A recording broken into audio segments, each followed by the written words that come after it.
ko defee ñu mën a def ay sanctions yi si wax. coow li bëri na de. coow li bëri na Pape mais li ko tax a bëri bokk na ci yaakaar naa mbir mi niñ ci duggee. puisque gis nañu fan yëpp nit ñi di alerté di wax ni li xew université nañ ci wax na ci autorité yi gaaw wax. donc ñu ciy nekk boobu ba tey démb presque toute la journée da nga gis ay nit ñoo xam ne dañu jël seen temps yëpp jël seen connexion jël seen lépp ay journalistes yoo xam ne dañu xëy toute la journée yendu fa di alerté. te puisque ñoom ñi nga xam ne ñoom ñoo yor gouvernement bi nee nañu amoon nañu ay renseignements comme quoi am na étudiants yu bëggoon a yàq yaakaar naa ne ñun ñëpp a àndoon kon bokk ne xamoon nañu ne xëy na bu ñu teelul jël les devants xëy na mordom dina am. donc man foofu laa leen di duutee baaraam. mu di ñoom ñi nga xam ne ñoom ñoo yor gouvernement ñoom ñoo yor état ñoom ñoo yor doole ji. donte ñun ñoo leen ko jox mais état lu mënul amul. su dee état demee ba am li nga xam ne moom mooy renseignement li ko war moom mooy jël les devants bu ñu toog di xaar ba leneen di ci am beneen bi mooy c'est pas que dañu am renseignement comme quoi dafa am ñu war a yàq rek li war moom mooy rapport de force. warut parce que moom moo indi lii anamu tey ji yaayu Abdoulaye Ba anamu tey ci lan la nekk il faut aussi ñuy xalaat yu ni mel. bala ñuy am benn réparation wala ñuy toogaan naan na justice def liggéeyam te déjà rek ñu ngi ak ay martyrs yoo xam ne nii ba léegi nii ñu ngi demander justice ñu toogaat ci nguur gi après 2 ans d'alternance ñu ne am na ku ñu rayaat ci ay bavure c'est pas du tout normal ak lu mënti am Pape. donc waroon nañoo jël les devants beneen bi mooy comme tey jii seen communication dañ koy rafetlu communication bu normal la ñu indi tey teg ko parce que boo déggoo ministre de l'intérieur fi mu waxee nga dégg ministre de l'enseignement supérieur moom ci yenn yi rek la àndul ak moom aspect yi parce que dañuy dégg ay mbir yoo xam ne xam nga ñun ci nguuru Macky Sall ci la ñu fekkee ba pare ci la ñu yem ba tey waaw ci la ñu màggee ci la ñu yem ba tey 12 ans Macky Sall yi daf ñu terroriser dafa am loo xam ne daf ko bàyyi ci suñu xel te dañ daan dégg façon wax yi ñuy wax dañ ko daan dégg donc politiquement xëy na wax nañu politiquement mais nag wax nañu en tant que responsable en tant que gouvernement boo xam ne aussi li ñuy def rek mooy nañu jël seen ay matuwaay prochaine fois bu ñu amee tey yeneen information yoo xam ne askan bi amuñu ko di wax tamit le ministre de l'intérieur comme ni ko professeur waxee na jël li nga xam ne moom mooy dossier bi en main nañu def lumière ci dossier bi parce que sénégalais dañu ne plus jamais ça boo déggee faatu na rek da ngay sax fit bi day dem foo xam ne nii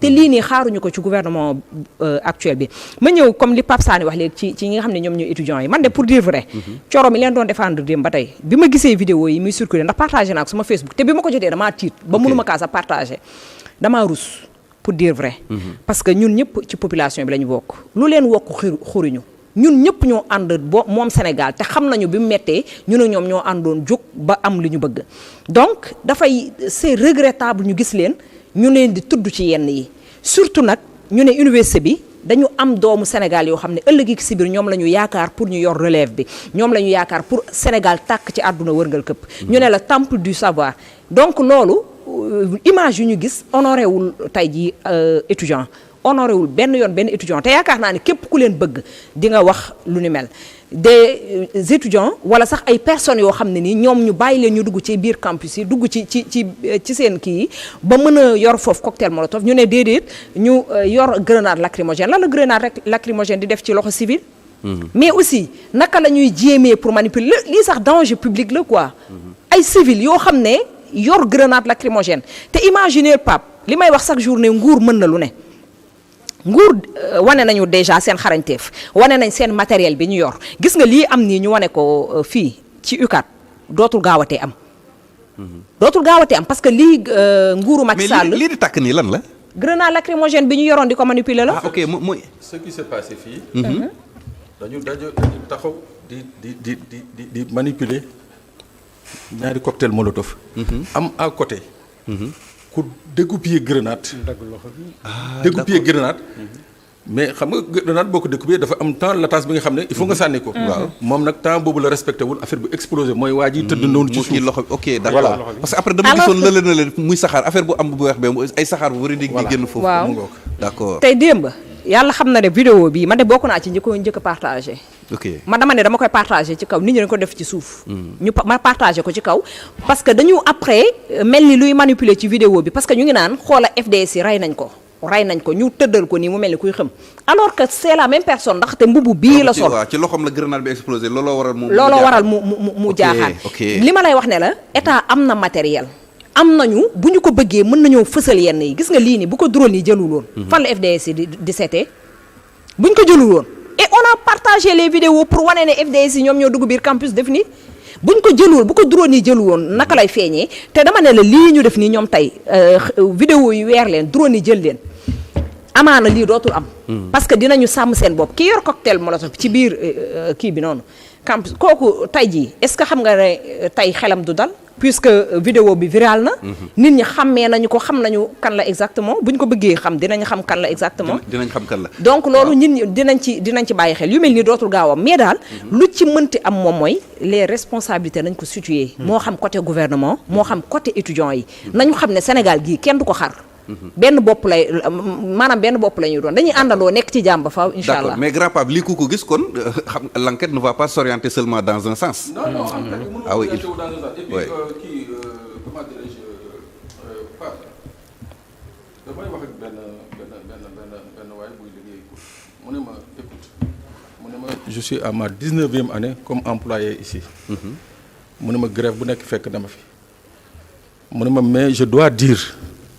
wax dëgg yàlla mu ne ma c'est la première fois ma gis takk der dugg université daal di def ay sommation balaa ñuy kii mu ne ma man en 19 ans maa ngi koy soo gis donc ça veut dire que quelque part mooy li ma wax c'est-à-dire bu ñu demee bañ ne la ci biir te jàmmarloo bi te du jàmmarloo frontal comme yi nga xam ne moom lañ doon gis bu doon jàmmarloo frontal je crois que y aurait eu encore beaucoup plus de blessés. Mais boo ko xoolee. Il y a eu plus de blessés. C'est vrai qu'il y a des blessés également graves du côté étudiant, mais il y a eu plus de blessés du côté takk der yi. Moi, madame, parce qu'il y a 40 et quelques blessés, donc c'est grave. Wow. Donc ça veut dire quoi? Ça veut dire que peut-être que on a une doctrine sur le maintien de l'ordre qui est en train d'évoluer. À juste titre dafa war a évoluer bu ñu dafay tuuti jël leçon yi de ce qui s'est passé entre 2021 et 2024 les autorités surtout des forces de défense et de sécurité dañ ci war a tirer leçon xoolaat la doctrine du maintien de l'ordre au Sénégal pour que genre ay affrontement yooyu ou bien encerclement yi nga xam ne doo may le manifestant possibilité mu rëcc et consort ñu éviter ko fii mais là je dis encore peut-être que c'est pas peut-être le moment de le dire. Oui. Mais je dis que bu ci inspection générale des services de police dafay enquête bi mu war a def on verra que quand même au moins il y a eu un progrès entre la répression de 2021 à 2024 et ce qui s'est passé aujourd'hui, hier et avant-hier, hier plutôt au niveau de l'université. Donc ça veut dire qu'il y a un net une nette amélioration justement de la doctrine du maintien de l'ordre. Ça, je crois qu'il faut le saluer. Mais n'empêche, je dis, daf ci ay pratiques yi nga xam ne. C'est-à-dire ça, c'est des pratiques à dénoncer. Waaw. C'est vrai que c'est des unités constituées, mais ci biir unité constituée da nga ci gis. Peut-être benn waay bi nga xam ne xool na Pape Ndiaye neexu ko mu fexe ba jàpp Pape Ndiaye dóor ko dóor yu métti wala boo ça c'est des trucs qui arrivent. Tu vois wala ngeen nekk fii à 5 gis benn waay bu taxaw fee di leen mbëlee di leen kii bon ça c'est des réactions yi nga xam ne je crois que il faut que ñu koy dindi dans le comportement des forces de l'ordre c'est-à-dire il faut que ñu bàyyi comme je le dis Pape souvent di traiter les gens en fonction de kii mooy Pape Ndiaye daf ma bañ. kii mooy diw neexuma kii mooy nangam sangam il faut qu'on traite les Sénégalais d'égale dignité tu vois manifestation bu amee tu vois du n'importe quoi da nga gis ku mel ni professeur Adama Diouf ku sedd da nga gis ka nga xam ne dana ñëw ba ci yow ñaawala da nga gis ku dem tànk ay neefere tour la ko on voit du n'importe quoi c'est une manifestation c'est comme ça mais yéen nga xam ne yéen nañu sant pour ngeen fexe ba le calme revenir sans beaucoup de dégâts vous devez faire preuve de beaucoup de dépassement et beaucoup de responsabilité éviter certains dérapages quoi. En tout cas bëri na loo xamante ne ñu ngi koy wax ci mbedd mi mais yaakaar naa comme ni nga ko waxee rek enquête moo mën a leeral. parce que ñii ñi ngi wax ni étudiant bi ci faatu nekkul woon au front chambre lañ ko fekk mais loolu yëpp enquête moo koy leeral. ñu mën a xam lan moo ko rey également ndax bal la wala du bal wala ci yeneen anam. non moi je peux dire tout de suite waaw ci li ma am ci autopsie bi il n'a pas été tué par balle. ok waaw. donc étudiant Ablaye Ba bal reyu ko. bal reyu ko. ça veut dire que Fatou li ma ci am jógewul ci takk der yi. bi may toog nii mooy que du bal moo ko rey je suis formel. ok te loolu autopsie bee ko wane. waaw. d'accord. loolu moom information la de boo xamante ni daanaka au moins dina éclairer certains par rapport ak ñi nga xamante ni dañuy leeral amaguñu woon ay leeral ci anam yi nga xamante ni moom la Thioro sànq dafa wax lu am solo xam nga lii lépp mënoon nañu koy éviter. communication bi dafa des. donc de la part du ministre de l'enseignement supérieur. xam nga bu leeraloon askan bi leeral étudiants yi li nga xam ne moo nekk parce que dañ ne au lieu que ñuy pay def ay rappel c'est-à-dire un étudiant boo xam ne ni par ne examen inscrit au mois de janvier.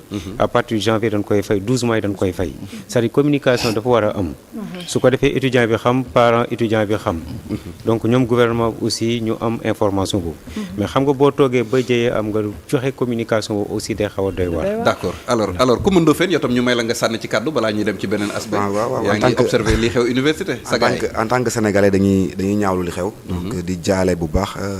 ay way juru Abdoulaye Ba di jaale ay mbokkam yëpp ñaan yàlla yërëm ko xare ko aljana di ko jaale sénégalais aussi ak toute la jeunesse sénégalaise di ñaawlu li am parce que ñun yaakaar nañ en tant que jeune li ñu gis université daf ñu metti surtout nga nekk patriote nga nekk un jeune de la JPS on s'est battu avec eux ce sont nos frères qui sont là-bas même bu fekkente ne ñun on n'est plus à l'université mais on était là-bas donc 2013 ba muy am manifestation c'était ma première année donc bi nga xam ne maa ngi doon def licence 1 à l'université Cheikh Anta Diop Dakar donc fac sciences humaines. donc mu nekkoon année bi nga xam ne dañu doon soog a instaurer le système LMD mu nekkoon année boo xam ne c'était pareil. boo xoolee li xew nii d'après information yi ñu ci am mooy master cycle la tey 2 ans la war a nekk. 2 ans yi ci la nga war a am bourse ci d'après li ma comprendre le ministre bi nga xam ne wax na sànq mooy boo xoolee par rapport ak année 2024 2025. ñoom xale yi nga xam ne ñoo nekk master ci la ñu waroon inscrire commencer seen master. donc bu ñu ko commencé woon en 2024 2025 donc kon normalement dañoo waroon jeexal en 2026 donc mais malheureusement commencé wuñu ko woon mu am retard boobu moo andi tey ñoom ñu commencé seen master 1 en 2025 2026. donc ñu war a def ñaari année après 2026 2025 ñu doog am master.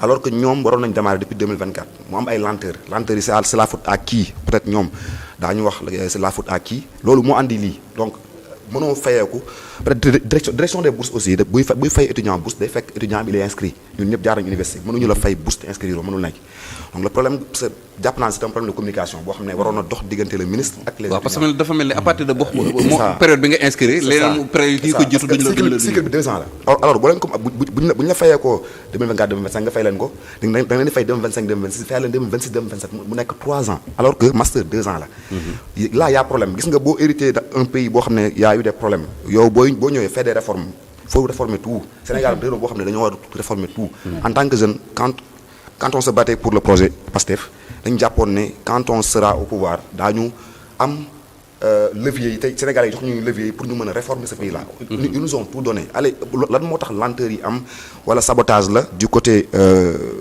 de la haute hiérarchie man xawuma mais en tant que patriote man damay déplorer li am dafa ma metti ñaawlu naa ko mais aussi damay am raison garder man fekk xamaguma ce qui s'est passé réellement damay ñaawlu lenn mooy bakkan bi rot moom laay ñaawlu d'abord di xaar peut-être ñu mener des enquêtes pour nous dire ce qui s'est passé réellement parce que ñu ngi dégg de gauche à droite y a eu des manipulations faut en situer les responsabilités parce que faut pas que ñuy yem ci wax kese faut nous dire enquêter wax kan ak kan moo dugal loxoom ci lii ba lii mën a am. d'accord doyen wax na ko sànq l'université ça a toujours été comme ça.